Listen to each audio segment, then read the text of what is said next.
Hey guys, this is Jay Calderon with Jay Unboxing here giving you my immediate reaction for the heavyweight clash between Daniel Dubois and Bogdan Dinu, which took place in Telford, England on Saturday.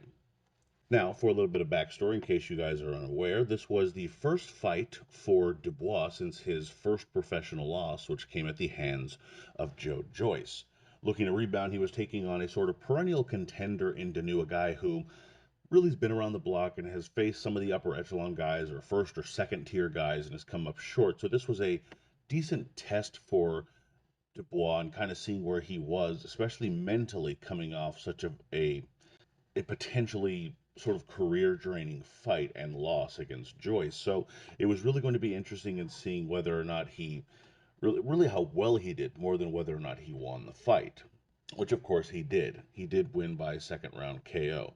In the first round, of course, to get kind of a little bit of a backdrop on these sentiments here, the first round you saw Dubois come out relatively timid. He didn't look scared or necessarily like he was, shying away from a fight, but he just looked like a guy who, quite frankly, was coming off his first career loss and was looking to try to get it going again.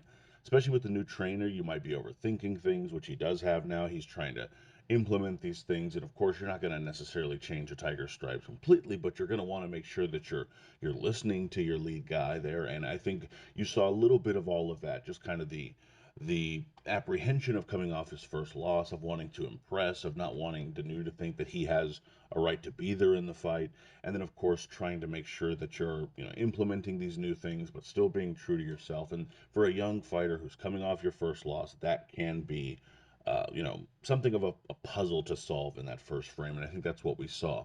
Danute's credit did okay in the fight. He landed some okay shots, or at the very least, kind of kept it looking like a competitive round, but ultimately didn't offer much up in the way of resistance. However, in the second round, you could see that Dubois was getting through the gears a little bit more. He was now looking to try and set things up. It really ultimately looked like it kind of became more of a fight to him as opposed to him having to sort of fight his way into the fight. He was going through the gears a little bit more, trying to go to the body a little bit to lower the guard of the new guy who has been hurt to the body in previous fights against the likes of American Gerald Miller.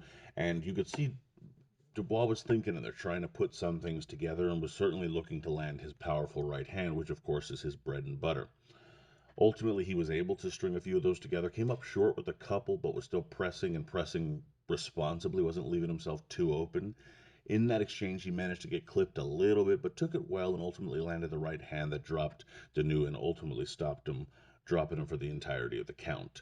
It was very interesting to see how excited Dubois was about this when it certainly meant a lot to him for obvious reasons. Coming off your first loss, all the question marks, especially the way it happened. It wasn't just that he got outboxed or it was a close fight or that, hey, he got dropped. It's heavyweight boxing. These sorts of things can happen. It was really more the fact that he was in against a guy who outworked him, outclassed him, outjabbed him, and then ultimately outlasted him when after a while Dubois' face basically gave in, and many people felt that Dubois himself did the same by giving in on the night and just took a knee until the count was over.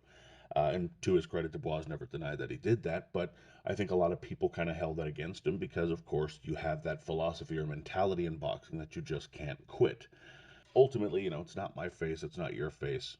Only he knows what he was going through at that time and what he had to deal with. But it does leave a stigma attached to you. So coming in from that into this next fight, of course, I'm sure there were a lot of just frustration and worry and build up for Dubois and wanting to release it. And it looked like he sort of did with that right hand. He really seemed uh, quite thrilled to have gotten this one out of the way. I think he'll be significantly more relaxed by his next fight, even if he's effectively the same fighter, which for his sake, I hope he's not.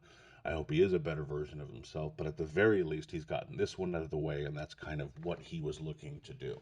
And again, going back to what I said earlier, this wasn't so much about winning or losing, it was about how he looked.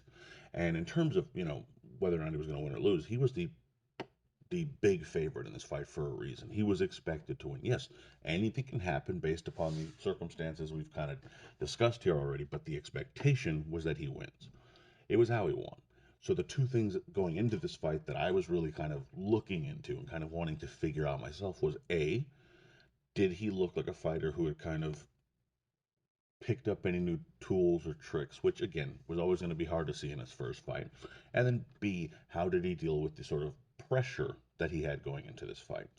So, dealing with the former first, you had a situation where, again, I don't think we had enough time. Not only is it just one training camp with a new trainer and one fight removed from your first loss, you're also in a situation where you had less than two full frames of action to try to judge that. You just can't do that. Again, I like the mental fortitude he had to get in there and still let his hands go and still decide that he wanted to fight. I appreciate that in him. But again, it's not enough to know if whether or not someone with the jab comes into the picture here and if he's going to be able to deal with that or deal with it any better. However, in terms of him being able to kind of mentally go through this exercise, I think he did quite well. You know, if I were to grade these two things, I would say in terms of what he's learned and picked up, inconclusive. Need more data, more information. In terms of how he handled this fight back mentally, I would say he's probably done an 8 out of 10. But, you know, not even to criticize, it's just, you know, it might not have been the most perfect performance ever or whatever, but the fact is he did very well in terms of kind of passing that test with flying colors.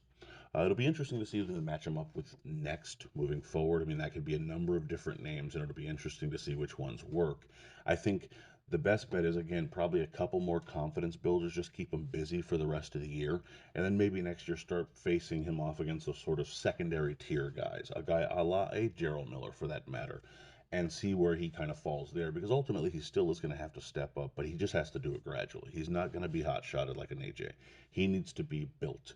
So ultimately, I think it's kind of just build the confidence now, second tier guys next year, and then maybe in a year and a half or 2 years' time, you're looking at him kind of facing those upper echelon guys if the right opportunity presents itself. In any event, let me know what you guys think down in the comments. We'd love to hear from you there. Who do you think he should face next? What did you think of his performance? Be sure to leave that in the comments. Please be sure to like, follow, subscribe, all that good stuff. Share for sure. Really appreciate it. Be sure to follow at J Calderon underscore JOB on Twitter. You can email me at junboxing@gmail.com. And of course, visit junboxing.com for schedule, results, betting odds, rankings, all that good stuff. And as always, until next time.